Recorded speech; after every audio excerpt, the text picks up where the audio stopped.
ہاتھ پکڑا اور پکڑنے کے بعد شوہر کے ہاتھ میں ہاتھ دے دیا،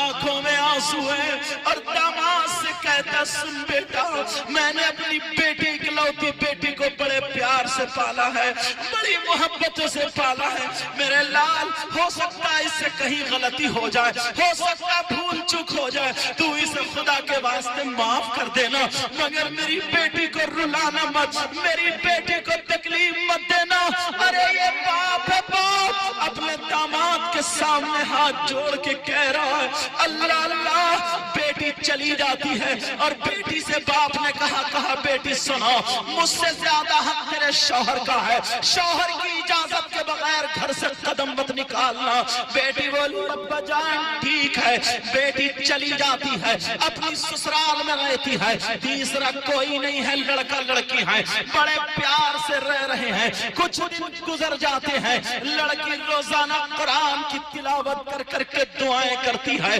مولا میرے شوہر کی عمر اور عزت میں برکتیں عطا فرما دے۔ لڑکی بھی دعائیں کر رہی ہے، لیکن کچھ دنوں کے بعد شوہر کا کام بند ہو جاتا ہے، شوہر پریشان ہونے لگتا ہے، اپنی بیوی سے کہتا میرا کام نہیں چل رہا ہے، میں پریشان ہوں، کیا کروں، فلاں جگہ یہ کام زیادہ ہے، اگر اجازت ہو تو وہاں چلا جاؤں۔ بیوی کہنے لگی میرے سرتاج جیسے تمہاری مرضی، جس میں تم خوش ہو اسی میں میں خوش ہوں، اگر تمہاری یہی مرضی ہے تو تم چلے جاؤ، میں تمہیں اجازت دیتی ہوں۔ اللہ اللہ، لیکن شوہر کہنے لگا بیوی سنو،